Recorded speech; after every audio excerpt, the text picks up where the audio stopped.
we will go ahead and I guess get this rolling. And then the people that filter in, they'll figure it out. It's not a terribly complicated thing to figure out. So, all right, folks. So my name is Steve Goodgame, K5ATA. I am the Education and Learning Manager at the American Radio Relay League. And tonight we have the ARRL Club Grants Program. Mike Walters, W8ZY, Fred Kemmerer, AB10C, and everybody knows Bob Enderbitz and Q1R, are going to be hosting that. But first, a couple of housekeeping things. One, if you have questions that you want to get answered by the panel at the end of the presentation, as we go through the presentation, if you would just post those questions in the Q&A section. If it's something that I can just answer with a quick typewritten answer, keep your eyes out there, I'll answer it there. Or I'll feed it to the presenters and they'll answer that question live at the end of the presentation. We do have a couple of questions to ask you in a poll. One friendly reminder is if you've got friends or somebody who are not able to get in for some reason or missed it, tell them not to worry. We're going to get that posted to the American Radio Relay League YouTube channel. And that will be done tonight after another pot of coffee. And on that, I think we are ready to launch the poll. So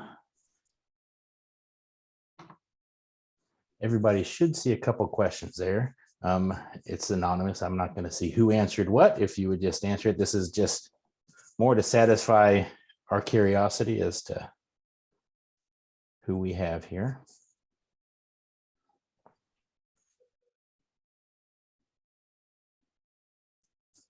I can honestly say I've not seen a poll run up this fast. There's a lot of people in here. And give you about 5 or 6 more seconds to click your answers there. While you all are thinking about that, I see Lee's mentioned that he's going to be at Dayton. We will be too, and I know Mike and others are planning to answer questions and share some more information about this program as part of the Dayton Hamvention and the ARRL display. So if you're at Dayton, be sure to come down the ARRL booth way and look us up, and we'll try and help you with some live Q&A as well. All righty, and I'm going to go ahead and end that poll and share the results. So as you can see, the vast majority of us are members. For that, I say thank you. And for those of you who aren't, I'm going to go ahead and invite you to become a member because your membership helps serve the amateur radio community, and it would be greatly appreciated. And 21% of us know exactly what they want to do if they get awarded a grant. That's a little higher than I would have thought. I would have a rough idea, I guess. 42% of the people here say they have a rough idea, but they're still fleshing it out. And then 37% of the people haven't got a clue. They're just going to kind of see what it's all about, I guess, and go from there. So, and with that, let me close that. I am going to turn myself off. And Fred and Mike, it is all y'all's. All right. I'm going to go ahead and share our slides. Let's see here. Hang on here just 1 second.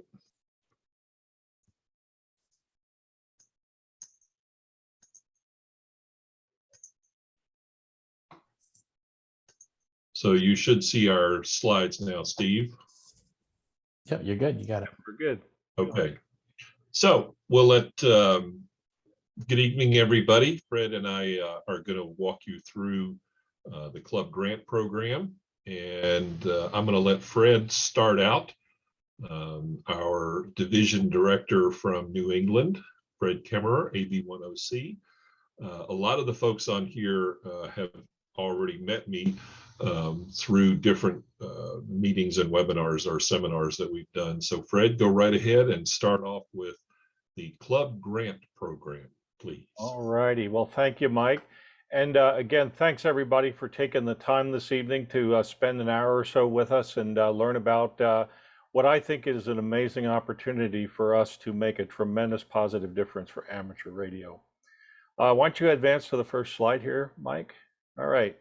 So what is this Club Grant Program anyway? Well, some of you may have heard about a group called the Amateur Radio Digital Communications group. There are folks out on the West Coast that have access to a very large pool of money and want to use it specifically to strengthen and grow amateur radio. Thanks to some great work on the part of the ARRL Foundation, who approached ARDC, we have secured $500,000 with the explicit charter to give it away to clubs for worthy amateur radio projects between now and the end of this year. A large group of people from the ARRL Foundation, including David Minster, the ARRL CEO, myself, and Mike were included in this work, have spent several months working out a process that we'll explain to you tonight for awarding these grants.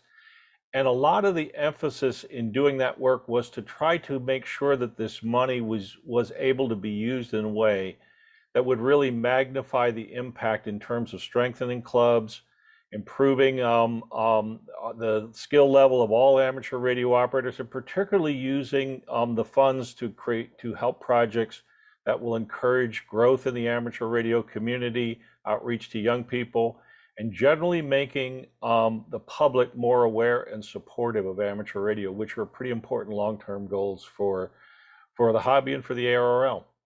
A couple things about the program. In case you heard otherwise, you do not have to be a 501c3 or 501c7 charity to apply and receive one of these grants. We do ask about that in the application. Mike will get into it later. And the reason we do that is we believe that for the groups out in the audience here who have taken the time to secure and maintain that status, that it's an indication of your commitment to sound management and good financial discipline, which is a plus that we'll consider when we award the grants, but it is not required.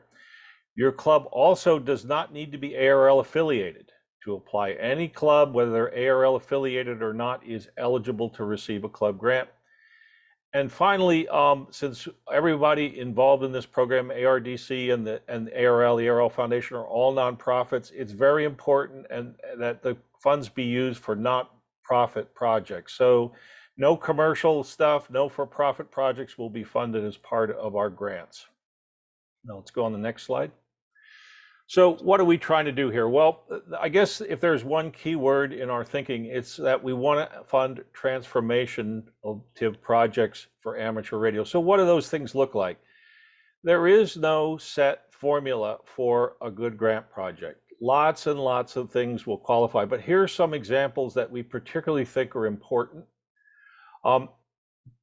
Projects that help us grow the number of active, on the air, and vibrant learning amateur radio operators are a high priority for us.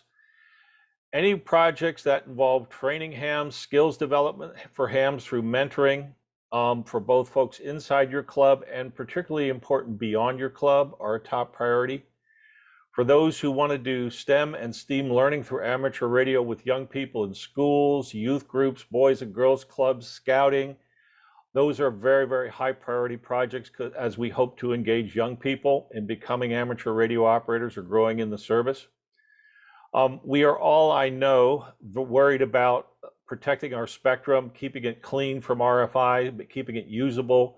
We'll talk a little more in depth about this as we go, but projects that seek to utilize spectrum, particularly spectrum in the higher ends of our bands, say 900 megahertz and above, are very high priorities, as are folks who want to do RFI identification and cleanup work.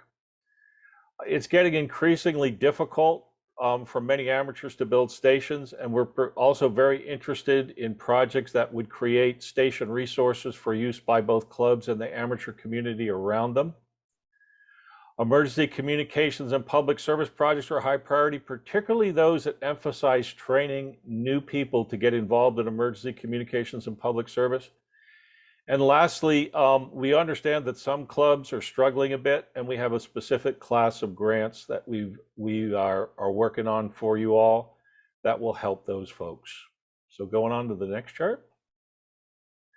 So this is a rough kind of a snapshot of how we're thinking about grants. There are no set numbers for grants except the upper limit will be $25,000 maximum, which is probably quite a big project for most clubs. We're generally thinking about awarding these in sort of three levels that are roughly these orders of magnitude. Small ones up to a couple $1,000s, medium-sized grants up to about $8,000 or so, and then the big ones that are at the $25,000 level. And you can see how we're thinking about the sizing of grants roughly across the categories that I just gave you. Now, these are guidelines that we're operating to. These are not hard and fast rules, and there are probably plenty of projects that will cross over between multiple spaces. So for example, you may have a club station project in mind that you would like to use for both skills development for new hams as well as for demonstrations in classrooms. That's a wonderful project in that it would hit multiple categories. You may have something in mind that doesn't fit into any of these things. The key thing that we're looking for in this process is for things that are transformative and that will benefit the amateur community, both within your club group and most importantly, folks beyond your club group as well. Going on to the next one. So how do you put together a successful grant application? What are we really looking at when we decide how to award these grants? Well, there's kind of two dimensions that we're thinking about. The first is how wide is the scope and what's the potential impact of your project? And that's particularly important as you work on your application to think about how the project that you're applying for a grant for will benefit people beyond your club, how you might do work that will make the public aware and build support for amateur radio. That latter point is very important as we work to protect our bands and engage the FCC on things that we want to get done. Your commitment to training other hams, helping people get licensed, get active, get on the air, develop new skills is a very big factor we're looking for. And then lastly, not everybody's in a position to do this, but for those of you who can do work with your project to forward STEM and STEAM learning through amateur radio, those are also very going to be very high priorities for our funding. So that's kind of, in a nutshell, the transformational dimension. And again, the broader the scope that you can make these factors, the better chance you have of receiving your grant. The other element we're looking for is your ability to execute. And obviously this gets more and more important as we look at bigger and bigger grants. How good is the completeness and the quality of the project plan in your grant application? Now, Mike's going to talk a lot about what these applications look like in a minute. But we're going to ask you to spend a little bit of time and put some thought into a plan for your project, a budget, a schedule, how many folks you're going to need for volunteers to do what you're planning to do with your project and execute it and so on. If you have experience with similar scope projects, that'll be something you'll certainly want to note for us to consider. Volunteer commitment is a big part of doing the transformational part of this. And we're going to be asking for what your plans are and what level of volunteer support commitment you secured to support the application of your project to the broader community that you're part of, both amateur radio community and the public in general. And then lastly, unfortunately, we won't always be there to fund your work. At some point in time, you're going to use your grant money and you're going to be on your own to continue to operate it, fund it, sustain it, and leverage it hopefully for the goals that you laid out in your plan for a very long period of time. So we'd like to get some idea of how you plan to do that as well. Next slide, please. One thing that we spent a good bit of time thinking about, and I'm actually in some ways most excited about this element of the program. We know that there are clubs out there that are struggling to kind of get on their feet, to grow their membership, and to engage new people. And we created a specific category of grants for clubs who find themselves in this situation. Some clubs may need a little bit of funds to start a license training program, or just have money to secure space to meet, or have some basic needs to just get themselves on their feet. That's what this type of grant is about. We are going to ask you to build a plan for revitalizing your club to secure these grants, things like filling vacancies in your leadership team, how you like to go about recruiting new members and creating club activities, and also plans to provide sustainable funding. So once we help you get going, that you can, continue forward on yourself. And one of the key features of this, which I'm going to hand over to Mike to talk more about, is the idea that we will have club mentors that will work with folks on these types of grants to help you build your plan. And with that, Mike, why don't you take it from here and tell us a little more about what a club mentor is and what they're envisioned to do. Okay, Fred. For those of you that don't know me, my name is Mike Walters. I'm Whiskey 8 Zulu Yankee, and I am the Field Services Manager at ARRL. And my job is to work with all of the field organization, the section managers on down. And what a club mentor is going to do is they're volunteers who are going to work with the club to help them put together programs to help build the club up. So it isn't going to be someone who's going to come in and say, all right, here's how you do everything. They're going to give you ideas and they're going to work with you. They're going to help you put your funding requests together, things like that.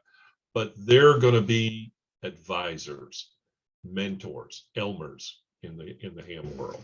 So those guys, they're all volunteers. They're across the country. We're looking for them all the time. We have a list of folks who have volunteered already. If you are interested in being a club mentor, please send me an email, mwalters@arrl.org, and we'll be happy to discuss being a mentor with you. So club mentors are going to be very important, particularly for the club revitalization grant folks. And those clubs, I can tell you, my club here in Connecticut a few years ago, there were 6 of us that sat around the table and wrote a check. Each one of us wrote a check for, I think, $50. And that was so we could pay the insurance for that year. And we did exactly what this program is talking about. We started a whole new program to rebuild our club. Now we're in pretty good shape, but it took a lot of work.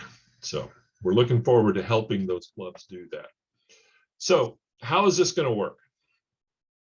The rollout program, as a new word that I learned in this, a tranche, and you can think of this as the first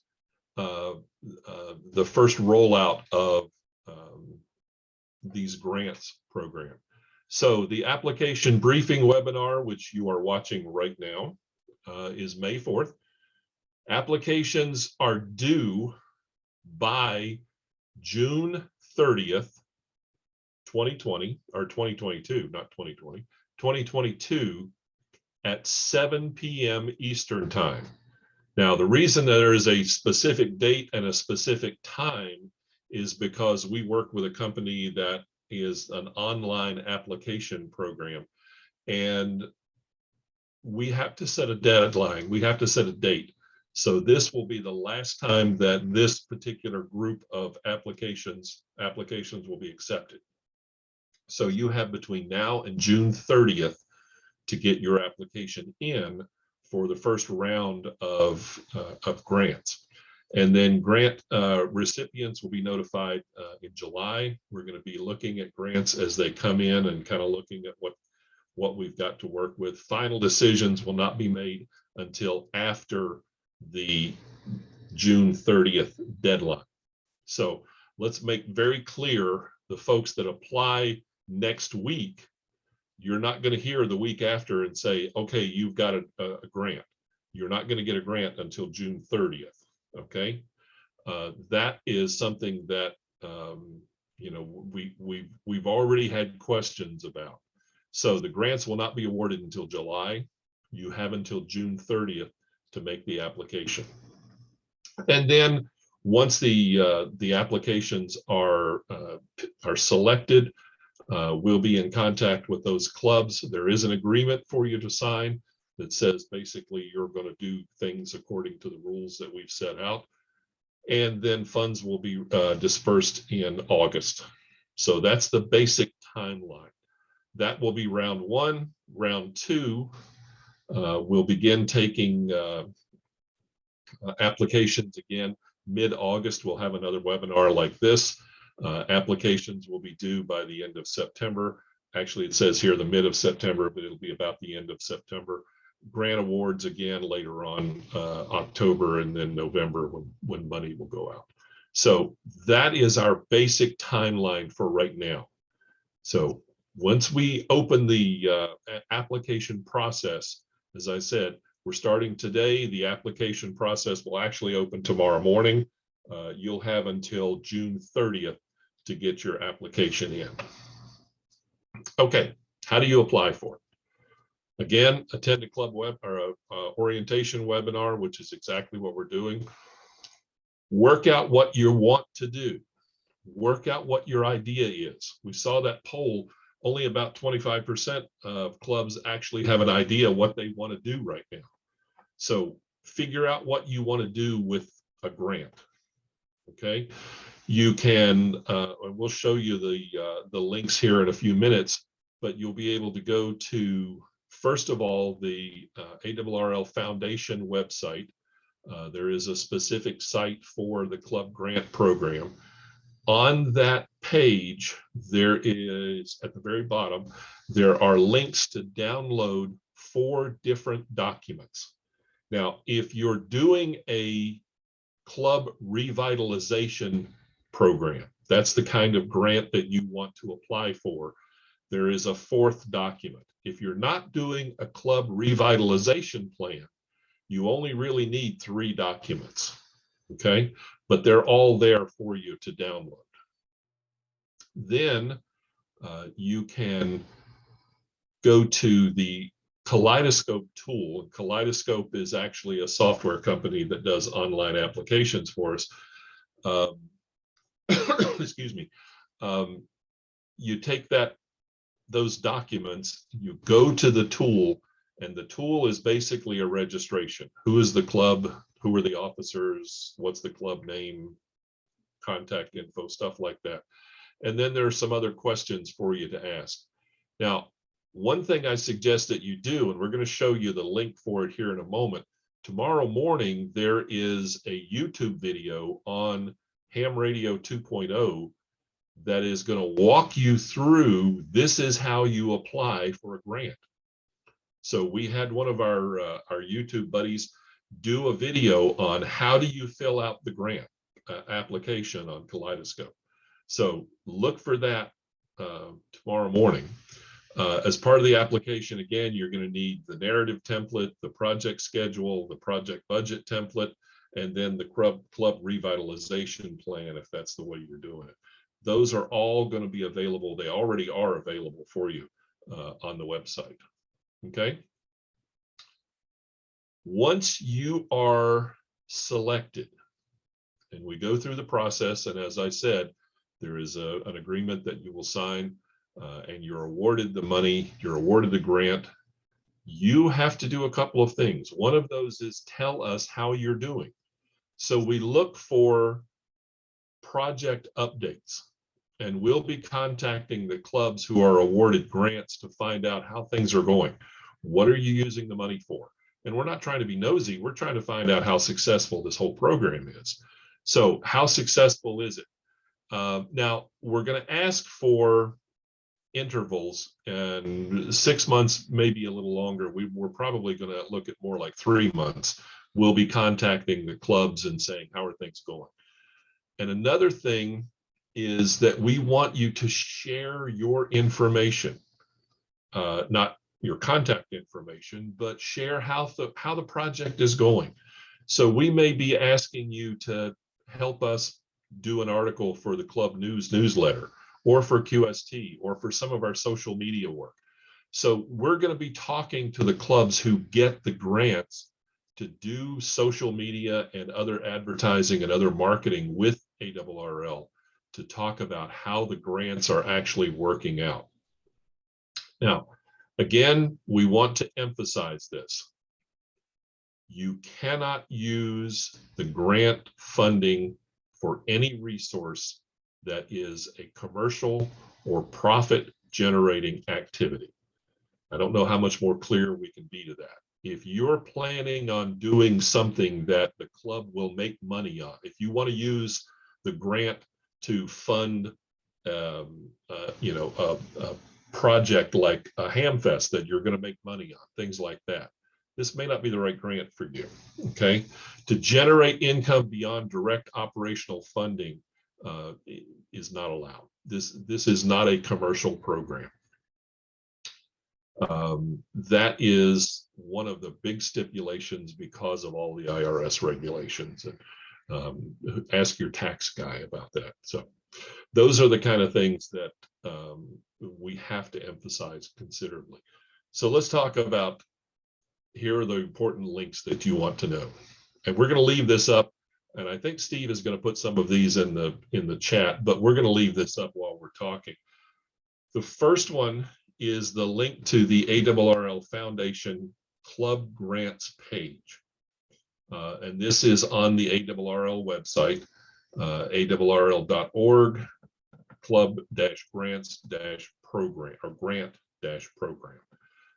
This is the page where all of this information is going to be publicized. And actually, this entire presentation that we're using tonight will be uploaded to that page tomorrow morning. So you'll be able to actually go back and look through this whole presentation if you want. The link to the application itself.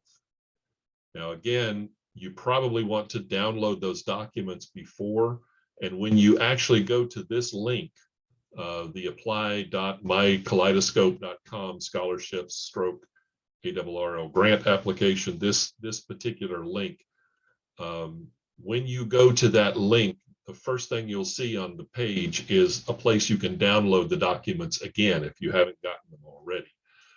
And then you will have to create a Kaleidoscope login.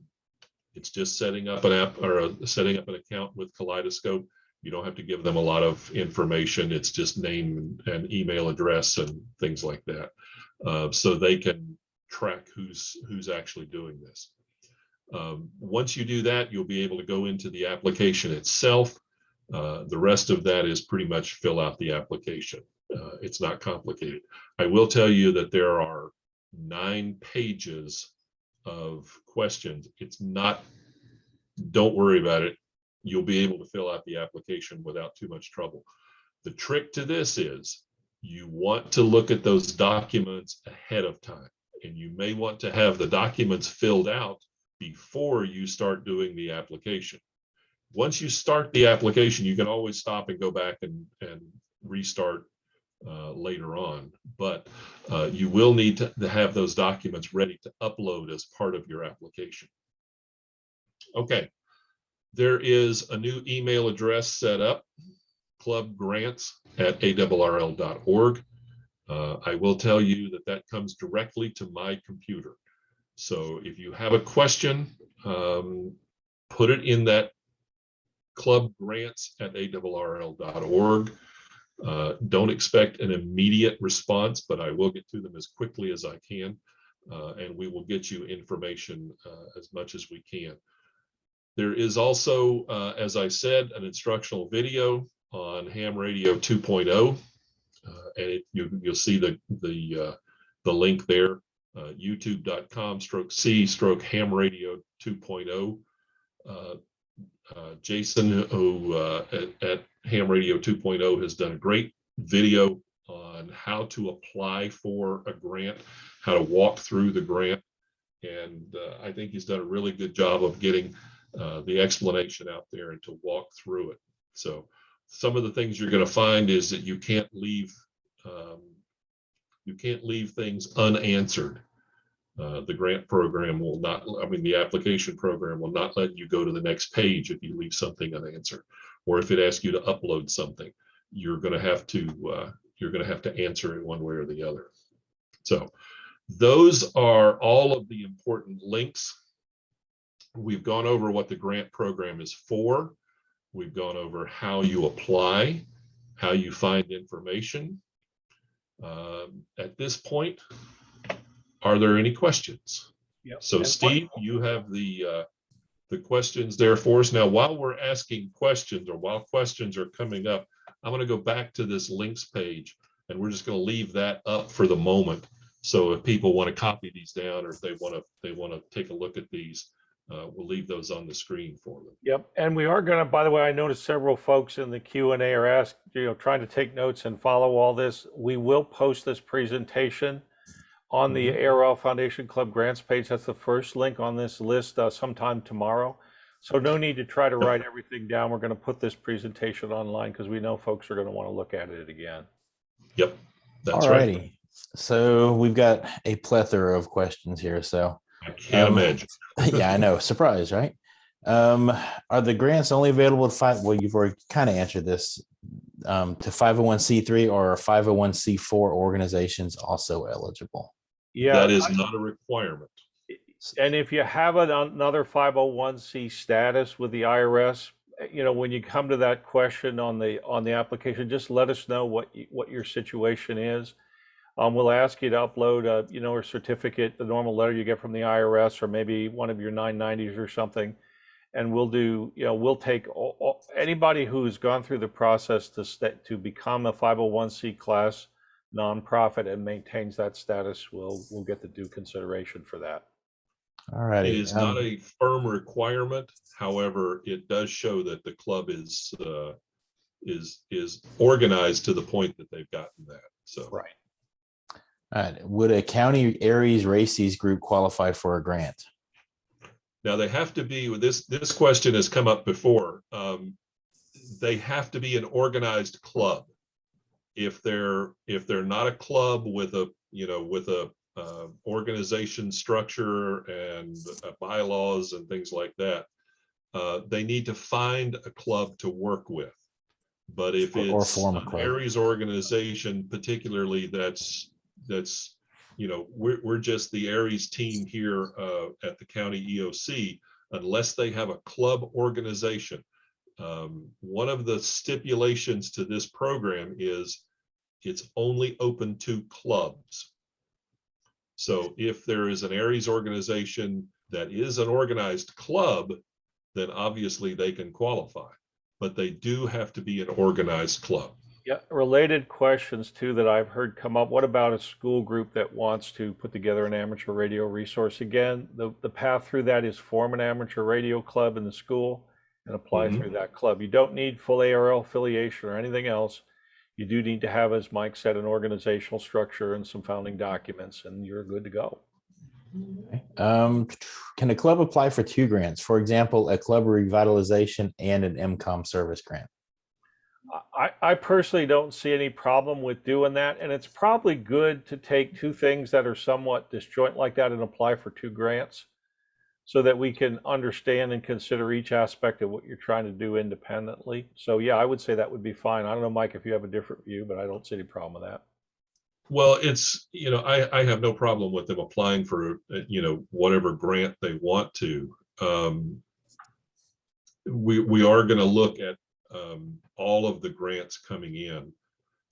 And there is indeed a finite amount of money to give out. So we will be looking at grants, depending on how many applications we get and what the applications are for. We may begin to look at them very, very, very closely to determine who actually gets a grant. But we will look at everything that comes in. Okay, and I'm going to go ahead and interject. I've noticed a few people are raising their hands. We are not going to turn the microphones on just in the interest of time. So if you do have a question and you're one of those folks raising your hand, make sure you type it in the Q&A section so we can get that answered for you. All right. If an ask is for just over 25,000 and is approved, will only 25,000 be given? In this person's case, it's just over, but it's supported by multiple clubs. 25,000, I believe, is a firm upper limit for the grant size. So what I would recommend you do is scale your plans back just a little bit and try to get in that 25K footprint. So anticipating his next question, would it be possible for them to, since it's supported by multiple clubs, have, part of it? Only if each club applied separately for a grant, and be aware that we might award one and not the other. So, I would say don't, if your project's a 25K project or close, work it as a 25K project. Your chances of receiving a grant that way are much better than, say, if you do 2 $12,000 or 2 $15,000 grants. because one of them may have the, the advantage in terms of scope or administrability or whatever, where you might get one awarded and not the other, or we may just simply say, we've hit our limit of a certain type of grant and we're just not going to fund anymore. So I would say the best thing to do there, Bill, would be to scale back your project to 25K, apply for one grant, and put all your wood behind that arrow. Right. Will there be boilerplates to follow in writing the grants? That's exactly what those documents So that that's we're what those telling are. you to download are all about. Yep. All right. Do you have a set percentage of grants that are going to be just club revitalization? Is there like a set percentage for each category? No, there's no criteria like that are preset. You can see the size of grants we're generally looking to fund in each category. These things are really going to depend on the merits of the grant, and particularly beyond the club revitalization, how well you can magnify your project to have impact beyond your group. If we get lots and lots of good proposals like that, we're going to try to fund every single one of them. And for club revitalizations, I think a lot of those will come down to how well did you engage your club mentor, and how good is your rebuilding program? How sustainable will you be, and how committed are you to executing the plan you lay out? Okay. How do they find a club mentor in their section? They will contact us and we will find someone for them. You want that email to the same club grants at Yes. ARRL.org? Okay. Yes. Yeah, if you're going to go for a revitalization grant, you should be reaching out to Mike right at the start. It's important that you engage a club mentor while you're working out your proposal, so that person, who will probably be an experienced club leader or someone who's maybe been down the same road you're trying to walk, can help you figure out how to approach that. So we'd encourage you to engage those club mentors if you're going for a revitalization grant, almost as a first step. And skip that. For those of you who are asking if the slide deck and stuff is going to be available, yes, it will be made available. We've already the said we're YouTube gonna video put that will up. be up tonight, and it may take me a minute to get the slide deck posted, but it'll, at the latest, the slide deck will be linked from the description in the YouTube video tomorrow. Let's see. I reviewed all your distributed grant request guidance. I've written grants in my career. The guidance suggests a complicated request amounting to many pages. Please clarify. Mike, What would you like for us to clarify? We put together basically an outline of what we're asking you to do. It is 3 documents: the budget, the timeline, and the club narrative. The grant narrative. Yes, it is more than 1 page, and I suggest that anyone who is taking on the project of filling out this, put some effort into it, put some time and some thought into it. This is not the kind of thing that you're going to fill out during an hour-long club meeting. It's going to take some work to explain what your program is. Think about what you want your grant to be used for, what you want your project to be, and then use those templates to fill it out. Now, there may be questions on the template that don't apply to your question or to your project. So if it does, just say this, particular question doesn't apply to our project. But yes, we do have, there is some thought that has to go into this.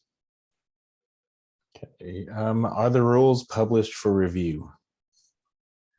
What I would say is a combination of this presentation and the applications package that we put together, which should pretty much cover all of what you need to do basically to go through the process.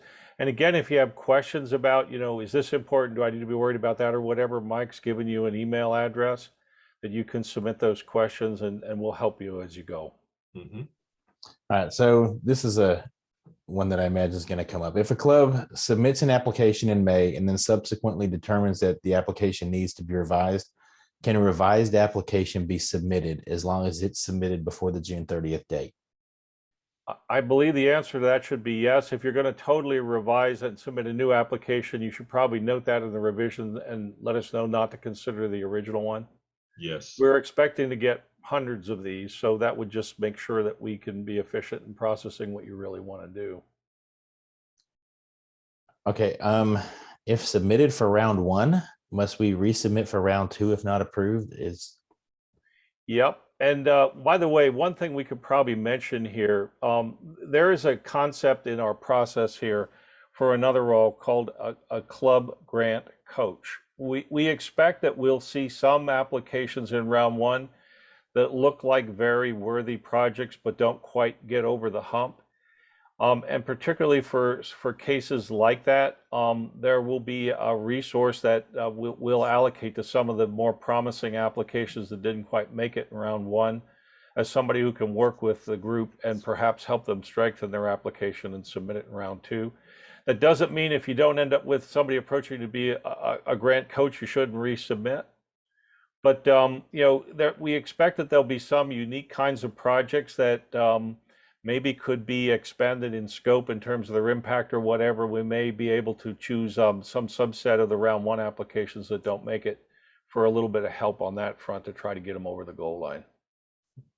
How much of the $500,000 is used for administration of the program? $0. None. None. Zero. Zero. It is all going to clubs. So Right. Yep. is the ARRL looking only to give out $250,000 in the first round? Wondering if we see a lot of interest and we use all the funds in the first rounds, will we? I think it's, we don't have any set line of how much money goes in one round and how much goes in the other round. We will most likely not be able to avoid or to award all $500,000 in a single round. If you do a little bit of the math, especially noting that not all grants are going to be $25K at a pop, we're looking to fund quite a few different applications, and it seems pretty unlikely that we would have any scenario where we'd be able to give out the full amount of money in one tranche. Okay. Melissa, for STEM, can an individual teachers apply, or is it a school district? And it's got to be a club. It has to be a amateur radio club. Yep, So, but Melissa, as an example, let's say you have a project in mind where you could do a meaningful STEM or STEAM learning program through amateur radio. What we'd encourage you to do is gather a group of students and maybe a fellow educator or two that's interested, form an amateur radio club. It's relatively easy to do, and then go ahead and apply for a grant for your project. Don't feel like you have to have some big infrastructure or whatever behind you to secure this. We're especially interested in learning opportunities that can be created for young people through amateur radio. And those types of grants are going to get a lot of focus and attention in this process. And I set up my club for my kids before I left the classroom really quickly. So Melissa, if you have questions on how to do that, call me or email me. I'm more than happy to help you with that. Tomorrow morning, as far as tomorrow morning, what time it's going to be posted, Jason's Ham Radio 2.0's video is posting at 8 a.m. The YouTube video will be tonight, and then the slide deck will be as soon as I get to the office at about 6:30. So it'll be shortly after that when I get the slide deck posted. yep. Plans for letting us all know about successful programs we might emulate in our area. That's a good one. So are we going to publicize the programs that work so people can, people that tend to emulate what works? When I was talking about part of the requirement, I talked about one of the things that we want to do is have the clubs participate in not only social media, but interviews and things like that on programs and how successful they have been. So yes, we will be doing that. We will be talking about programs that work. And you'll see this when you do your application. If you want to get some extra points in getting your application to get approved, if you're willing to work actively with us on a promotional program around your project, we will score you. We'll give you some credit for that, your grant application. So if you're interested in doing that kind of project with Mike and Steve and the rest of the folks at the league, be sure to note that at the spot allotted for it on the application, and that'll help you. It looks like we missed Martin's question about if a grant request appears to be worthwhile endeavor, is incomplete, or need additional information, will we have an iterative process so that, or will the application just be declined? Martin, we expect to get a lot of applications, and it's going to be hard to do that with every single one we get. It's just a volume processing job. However, for someone who gets close, this is what the club grant coach that I mentioned earlier is all about. If you're in the zone or getting close, and maybe we feel like with a little bit of extra effort on your part or some features that maybe you didn't think about, we could get you over the fence. We'll be looking to have a club grant coach assigned to work with you to try to strengthen your application for the next round. So we've already answered this. A club can apply for more than one grant. So Yep. Don't worry, Jim can't write down the details as fast as, don't worry. We're going to make the slides and the YouTube video available. Will there be a review process for grant applications that are in process final or prior to a final decision? Will there be an opportunity for dialogue regarding the overall grant for the purpose of providing all the information necessary to assist the board? Yeah, so maybe we could talk a little bit about the decision process. There's going to be kind of two steps to it. Initially, all the applications will be reviewed, and we'll go through a scoring process to kind of like weight them. Basically, the people that do that initial round will be a board of folks. Some of them are members of the ARRL Foundation, some of them are ARRL League members, and some of them are just folks that we know are good decision makers and thought leaders in some of the things that we're trying to do. After that scoring is done, that will be not the final answer, but it will be a factor that that same group of people will then consider to make the final decisions on the grants that are awarded. If we have questions about what you mean by a certain application, the folks that are doing that process will most likely reach out to you and try to get some clarification. But again, I think, being realistic, the volume of applications we expect to get will probably make it very, very difficult to have one-on-one interactions with every single person that submits a grant. The best thing to do is, if you're not sure about how to approach something, or if you want some advice on how to make a certain part of your application score well, use the email address. Mike, I know, will be all over that. I will be supporting Mike, as will other people. If we get a barrage of questions about, what makes sense or what's important, we'll try to work with you in that way as we go. Okay, will there be a response listing the reasons for declining a grant? This would be useful in determining how a club would be able to better focus their specific project or effort. Yeah, the way the process works is we're trying to pick the best applications, not necessarily, it's not a point deficit system like you would have in an ice skating competition, right? Where if you don't do X perfectly, you get a 9 instead of a 10. It's not going to work like that. So what will tend to happen here is a set of applications will kind of rise to the top for funding, but it doesn't necessarily mean that those that don't necessarily have a specific set of things wrong with them. The key thing that will happen is that if somebody gets close, we'll try to help through the club grant coach. And for the rest of the folks, if you have questions about what happened or so on after the fact, or maybe you want to think about revising your application for the second round, Mike will be there through the email line. Others like myself will be as well. We'll try to do a little bit of one-on-one help on that front if we can. But just be aware, folks, that there are only a handful of us and a lot of you. And a good example of that, there are several people in the chat saying we haven't answered their question. Guys, there are 90 questions in the question queue. So we're scrolling down the list as we go. So if we haven't answered yours, it's either already been answered or we just haven't gotten that far on the list yet. Will Kaleidoscope have access to any of the information from the application? Typically, no. The way that the Kaleidoscope program works is that when you fill out an application, they funnel that information directly to us. They don't do any processing of the application itself. All they are doing is information gathering. So they're just simply the place where you go online to fill it out, and then the information comes to us. They're not looking at your information. There's no worry for security concerns. And believe me, I wrote the application myself. There's no real application or there's no real information that you have to be concerned about other than basic contact information. Okay, can marketing expenses be included in a budget?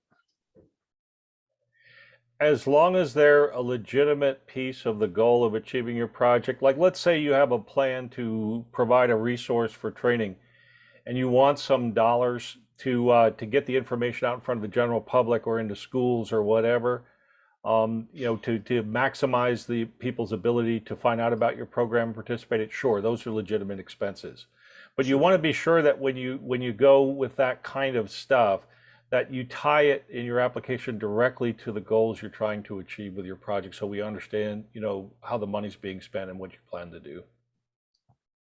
All right, if a club wants to submit links, video, and photo uploads to highlight things that are part of the proposed project, will those be considered, or would the reviewers like everything in text only?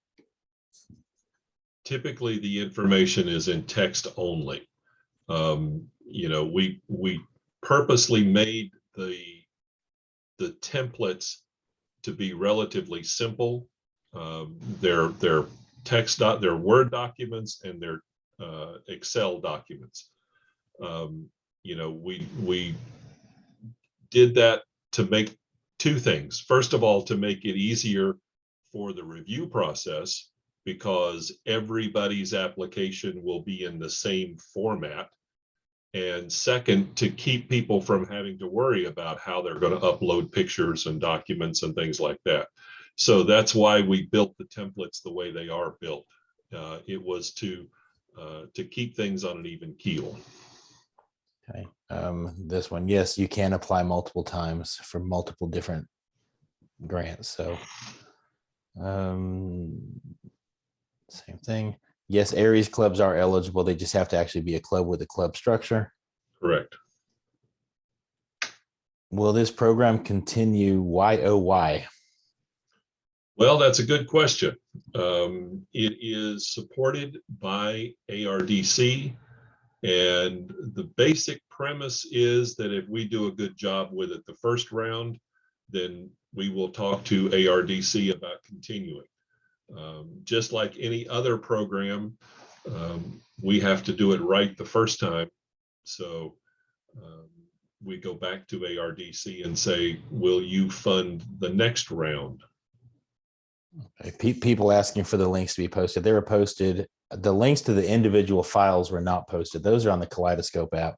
I just posted the link to Kaleidoscope. So you'll need to go to Kaleidoscope to get the 4 different files. They're also on the Club Grant Program at the foundation. They're also on there. So they're posted in 2 separate locations, but it's the same files.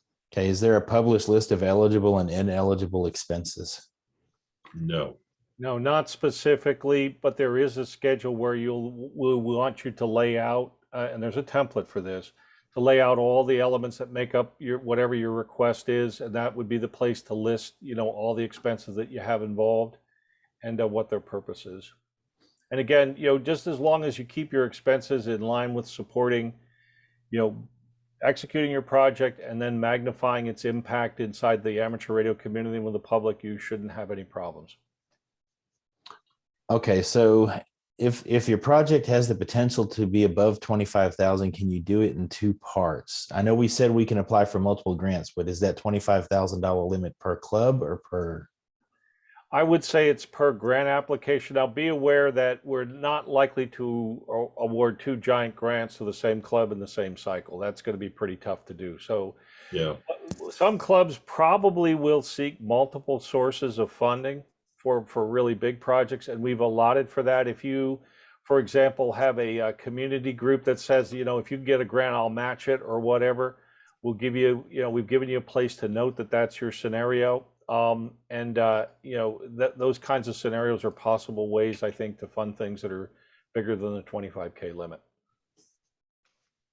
On the grant application, would you like people to list in-kind contributions? There is a place for you to list additional funding. So if you have, like you said, if you have a community grant or something like that to go along with your application, then there is a place where you can list that. And that will work to the extent that it's a firm commitment. That'll work in your favor. Mm-hmm. I believe you've already answered as far as eligible equipment. Can you use it to purchase an antenna trailer for emergency communication and club activities. If it fits under the 25,000. Yep. Yep, but the key thing, this is true for all types of grants. MCOM trailer is great. MCOM trailer that will train a whole bunch of new people to do MCOM that aren't currently in it has a much better chance of getting funded than one that's just building a trailer. So again, keep in mind that if you really want to help put your grant to the top of the list, you should not only be thinking about the project, what you want to do, but how you're going to use it to benefit amateur radio outside your group and build awareness and support in the general public. Those are the things that are going to probably make the winning grants tend to stand out. Okay, so by club organization, you mean an FCC registered amateur radio club. So with an FCC issue like 605C with a call sign. Well, not necessarily. Not all clubs have club call signs. They just have to be an organized club with, a structure to the club itself. The scenarios that we've used is if you're just 3 or 4 guys who sit around on Saturday morning and drink coffee and you decide you want to apply for a grant to buy a new radio to use for field day and then keep it in a box the rest of the year, this is not the grant program for you. If you want to have your organized club apply for a grant to buy a new radio that can be used at field day, but the rest of the year it's used for a club station or a get on the air station or something like that, a training center station. This is the kind of clubs that we want to see apply. Right. Club has several projects in mind. Are there suggestions for prioritizing? Well, first of all, I would say the one that you think is going to have 2 things: the most community transformational impact, as Fred was talking about, and second, the one that you think you have the most capability of actually completing. So those are the 2 questions. You have multiple projects. Which one is going to be the most beneficial, and which one do we think we have the best chance of completing with our club resources? That's right. Okay. This person's asking, if you start the application process and need to stop to obtain more info, can you stop and come back? And those you're downloading and filling those forms out offline and uploading them.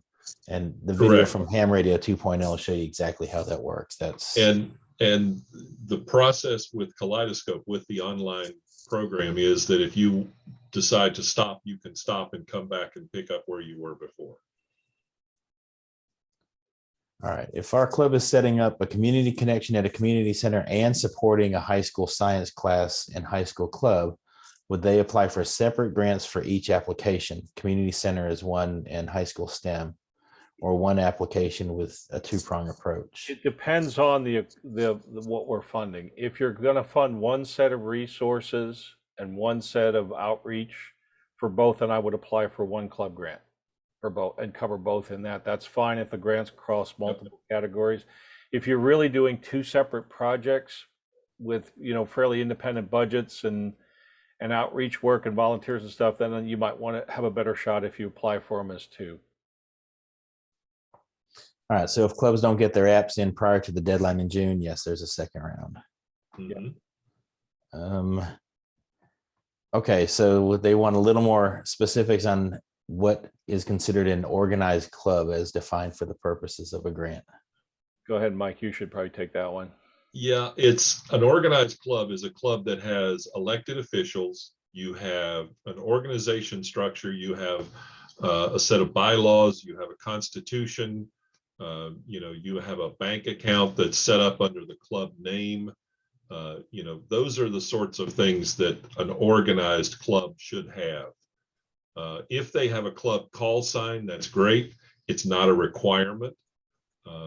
Things like that. What we're not going to look at are clubs that are just a few guys, like I said, that get together and say, okay, now we're a club.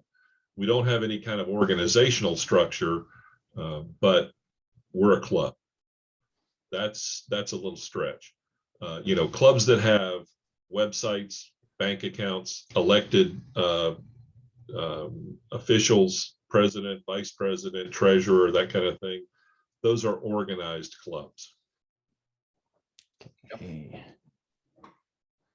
Can this grant be applied to a club project that has already been started?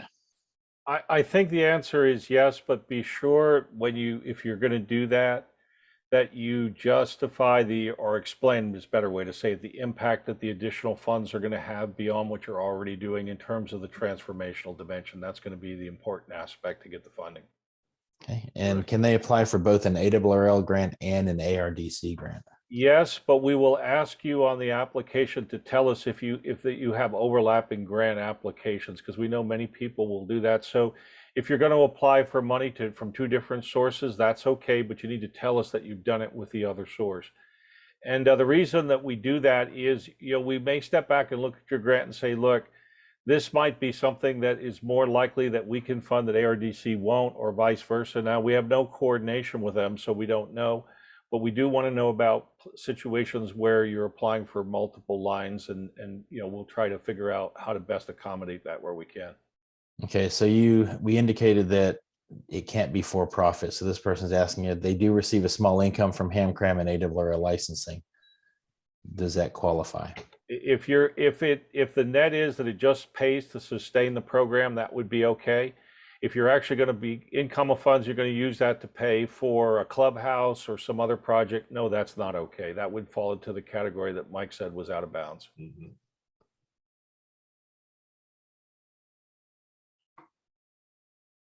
Let's keep rolling. How long is the grant operational period if the club is selected? I don't think we've set any limits on how long it takes to execute a grant. Obviously, if you're saying we're going to do this over 10 years, we're going to think harder about it than you say if you're going to do it over, say, 2 or 3 years, just because, it's much harder to execute a longer project. But it really comes down to what your project plan is, and does it look like you're proceeding at a pace that uses the funds expeditiously? You're not kind of dragging out a project longer than it needs to do to get done. Or also importantly, you're not unrealistically short in terms of, how long a larger project might take to do. What I would say is come up with a good solid project plan, try to use your money that you get expeditiously, and you should be in good shape. Okay. One of the things that we talked about are the club revitalization plans. And some of those realistically may be a year-long or an 18-month or even 2-year program to get the club up and running. But the idea is we're not going to be the support for a club for the next 5 years. There does have to be an operational period there that, Right. but it has to be defined. Yeah, good rule of thumb for a revitalization grant. You should look to execute your plan in the grant into the tune of target 18 months. Yeah. About a year and a half is probably about the right time frame for those. Now, everybody's going to be a little different. And again, you'll work with your club grant coach and come up with a plan, and whatever it is, that's what it is. Okay, I'm afraid, did we just lose Steve? Yep, we did. Mike, you and I may need to take over the Q&A. I believe we may have lost Steve Goodgame. Okay. So let's see if I can tell where we were here. I think, let's see. Yeah, we covered that one. We start an application and need to obtain more info. Can we stop and come back and finish it on another day? That's one for you, Mike. Oh, Steve's back. Sorry, Steve, we lost you there for a minute. Yeah, I'm not sure. Zoom decided it was going to do it for me. So you want to answer that one, and then we'll give John Sullivan's question back to Steve Goodgame. What was the question again? I'm sorry. Yeah, if you start an application process and need to stop and come back to another day, is that okay? Can the tool handle that? Yes, the tool is set up because of the fact that you have to set up an account. Basically, you have to register with Kaleidoscope, which is just basically giving them your name, your email address, and a call sign. Once you set that up, then you can log in and log out as you need to. I'm trying to reset my question scroll. So where are we as far as questions, John? I think, let's see, John Sullivan, you see his question there at about 8:36. Are club charter and bylaws plus a club call sign sufficient documentation of club status? Mike, you probably want to answer that one. Yeah, that's pretty much the basic for being an established club. Okay. And then I think you did the Ham Cram one already, so the next is Randall Schultz there. You want to read us That's that one just and you can take control again? he's just got a link there. Did we already answer around clubs that or grants that aren't awarded in round one? Do they automatically get rolled into round two? No, the folks will have to reapply again. Yep. And yes, you can apply to both rounds. Yep. Are we splitting funds between group one and group two? There's no set defined amount between group one and group two. We're going to take this. Remember, folks, this is the first time this program has been run. So we're going to take and see what we learned in round one to apply that toward round two. And Randall, I saw your chat post that you have more than a link there, but all I see is a link. It's just got a link. If you type your question, and we'll get it in a second. They've been trying to approach a high school that has a low power FM station. We want to approach them about adding an electrical ham station. Is that something that would be worth looking at? That's, yeah, and any grant that you find value in, we can, you can look at. Yep, agreed. Guys, if y'all would try not to just post non-questions in the chat, it speeds things up a little bit. Are we soliciting donors to contribute additional funds to increase the 500,000 that's to be distributed? Not at this time. Is there a scoring rubric for the grants? There is, and we have it. Yep, and we are not planning to disclose it for, I think, what are obvious reasons. And by the way, that's not the final answer on a decision. That's a tool that the committee is going to use to help us make our decision making. It's not an absolute way that we're going to pick, pick who gets grants. It's an input. Do you anticipate a similar grant opportunity in future years? Yes. Yes, we hope so. Can they provide extra supplemental materials in addition to the 4 documents, such as charts, photos, etc.? You've answered that as far as... No, we're not going to. We really don't want you to submit a lot of other documentation because we want you to explain things in the Word document that you'll be filling out. That way, everybody's using the same document. Someone's asking if there are mentors or Elmers to help them with the grant writing process. What I would say is use the email channel that Mike gave you if you have questions or you're wondering how to go about doing that. And, we'll try and help you as best we can through those channels. And again, if you get close on round one and you don't quite make it, we may be back to you with an offer for someone to work with you to kind of get your application over the line in round two. Are awards administered on a reimbursement basis, or are all funds transferred to an awardee at the start? So do they have to buy the equipment up front and then we pay for it, or we just... No, they give us a grant proposal. If they're awarded a grant, they're basically given a check. Now, again, there are reporting functions that we require for grantees. So we will be asking what you did with the money, but we will... The grant is given up front. Right. What is STEM and STEAM? STEM is just science, technology, engineering, and math program. STEAM is science, technology, engineering, arts, and math. So for those of you who didn't know what those are, that's what that is. If you don't know what those acronyms mean, you're probably not running that project. Yeah, trust me, you know if you're doing a STEM program. Will monies received and not used need to be returned to the ARRL? There is no function for that. We will ask you to use the funds that we give you as part of a grant for the purpose of the grant. So you may at the end, it may be, you may have an opportunity to buy an additional handheld radio or something that, you did not include, but you had a little money left over. The money cannot be transferred into your general fund. It has to be used for the purposes that the grant was defined for. Right. And what I would add to everything that Mike said, which is dead on, is spend a little time when you do the budget part of your application and keep your pencil sharp, put some real thought into what you really need. Don't pad too much, or pad significant things that you're not sure that you might need or not need. Remember, we do have a limited amount of money. We want to help as many people as we can, and we're counting on all of you to be efficient about the money you ask for, and and don't ask for more than you really need to do what you need to do. Someone was asking if the ARDC is still processing grants, or is it all moved to the ARRL? No, we are just facilitating this grant program for them. So all their other stuff is still, they're still doing all of their awesomeness the way they always have. So Yep, their program has not changed.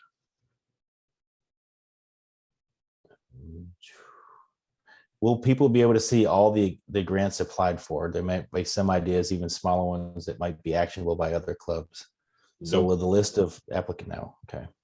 Nope. Remember though that we are going to try to highlight successful grant projects, and so you will get some feedback based on the material that we're asking you to share. And if you want to engage with us with the ARRL on a program to promote your project, that's how we'll kind of communicate to folks what's successful in terms of grants. Yeah, if you have a successful project, I'll go ahead and tell you, we can do a webinar and post it on the Learning Center, and that'd be a place people can go to see how you facilitated your program and how it's working, and also a good chance for you just to kind of show off what you're doing. So. Yep. Also, the club newsletter, as you make progress with your grants and so on, be an excellent way to get the word out on what you're doing. Okay, we already answered that. Was this program formed to funnel grant requests through the ARRL to have less applications directly to ARDC? No, that's not the program. By the way, Pi, on your issue not related to this, if you reach out to me relative to your issue, I'll try and help you with that directly, ab10c@arrl.org, Pi. He got it Okay. solved later now. Kaleidoscope link is not operating, so it may be getting bombarded right now. So just give that a minute. It was working this afternoon when we tested it. So if awarded, what are the budget reporting requirements back to you during the project? Yeah, this is what the reports that Mike mentioned about. We're going to ask you to let us know, how far along you are, how you're doing against the milestones you set out, how much of your money spent, anything that's blocking you. We're looking to have you give us an idea of how your project's going in enough detail that we can see that it's progressing. Bill's asking, he said it looks like ARDC awarded $600,000. Not 500,000. I don't know. $500,000 to be given out for the purposes of the grants.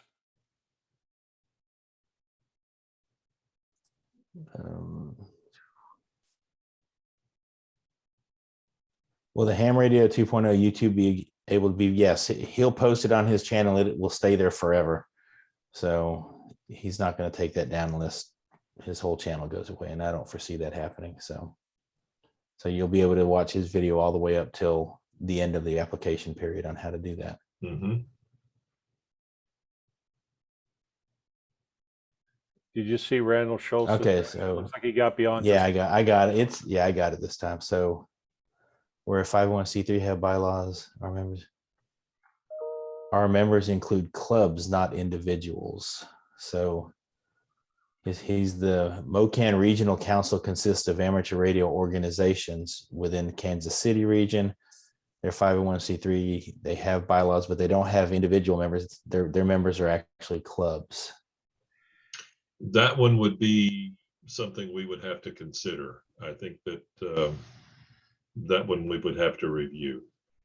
What I would say is go ahead and do an application and see if you could, or look at the application and see if you think you could meet the requirements for administration and the infrastructure and the rest, and use that as your guide. Mike, I don't know if you feel differently about that, but the real question is there a meaningful project that has an owner, people to administer it, volunteers lined up, and so you can't just grab a pot of money and then hand it out to your group as you see fit. That would probably not receive funding. Yeah, you wouldn't be able to take the grant and then turn around and say, we're going to give some to this club and some to that club and some to this club. Right. So that's kind of outside the scope of this grant program. Right, but if you had a project, let's say that all those clubs were signed up to do together and you had a real central group in your organization to administer it and account for it and the rest of it, then that might be something we could fund. So I think that's kind of where the line is.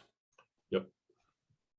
Sorry, Martin, that 500,000 is not just for the New England division. It's for all of them. Definitely not. No. To help build up the club. Folks, just a word on that, because obviously the thought behind that question is, why is the New England director here doing this? So first of all, I'm not the only director that worked on this. There are quite a number that did. Secondly, part of the reason that I took this project on is that I have fairly extensive experience with building an amateur radio club and some of these types of programs.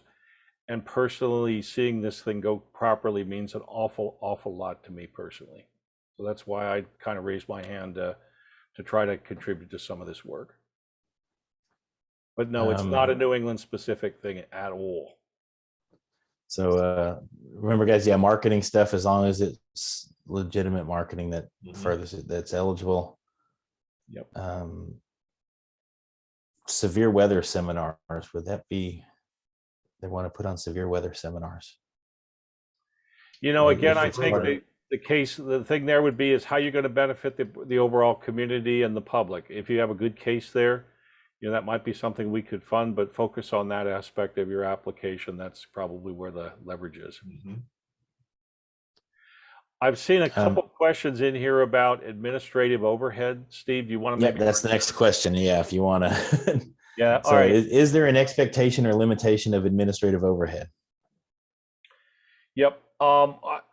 I think we'd have to understand overhead costs. I noticed you're talking about a university club and they want to charge 6%. 6%. Yeah. What you have to do is you have to demonstrate that 6% is directly contributing to your project. You know, if you're a separate club and you have 6% of expenses that are unrelated to the club or to the project you're doing, no, we probably wouldn't fund that.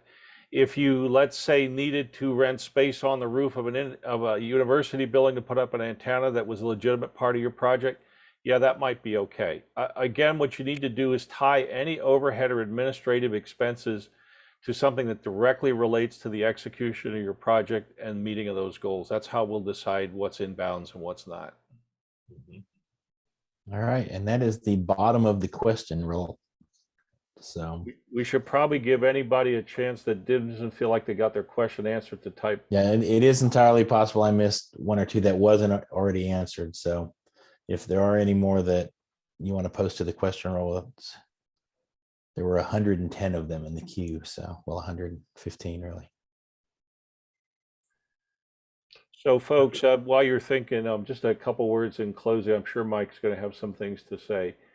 You know, what we're really trying to do with all of this is we've been very fortunate that the ARRL Foundation has done the good work to get us access to these funds. It is a tremendous opportunity for the American Radio Relay League and for amateur radio in general. We're counting on all of you to use this money in a way that magnifies its impact. And the best way that you can do that is to help bring people into amateur radio through your projects, help train them, help elevate and lift the skill set of the people who are already in the hobby and keep them excited and active. Try to do outreach to schools and places where young people who might be looking for a career path and a hobby and something to help them learn can benefit from the things that you do. And also don't forget opportunities that do outreach to the general public that build support and awareness for amateur radio. That aspect is critical at so many levels, both in terms of us bringing new people in the hobby, protecting our rights as hams, our spectrum, and all kinds of things. The more you can focus on those sort of things, the more good that the money that we've been awarded will return many times over to amateur radio and to all of you. So please do your very best to leverage your grant for those kinds of purposes, because that's really what will make this worth all the trouble on your part and our part both. That's right, and we're really fortunate to have the opportunity to have this type of funding available to clubs. I've been a ham for over 45 years, and I've been in clubs in several different parts of the country. It never fails. I don't know how many clubs I've seen that struggle through the years, waiting. Every year they hold a little ham fest, or they hold a flea market, or they hold some event that is their big fundraiser for the year. And the rest of the year they kind of scrape change together to make insurance payments and things. So this is an opportunity to fund a project for a club that can really make a difference in that club, and they're part of the community around them. And the community is more than just the hams in the neighborhood. It's the CERT teams, it's the MCOM folks, it's everybody that's involved in the community. So this is an opportunity for a club to really put some effort into this. And just like that little survey that Steve did at the very beginning, most of the clubs don't have an idea on exactly how they would use this funding. So now is a great opportunity for them to think about, how can we use that money for something really worthwhile? So don't pass up an opportunity like this. Don't miss your chance. Definitely. That's right. Steve, it looks like we have 2 or 3 final questions in here. Do you want to just knock Yeah, those off and we'll call it a night? Yeah, let me get, they posted those in the chat, so let me go get those real quick.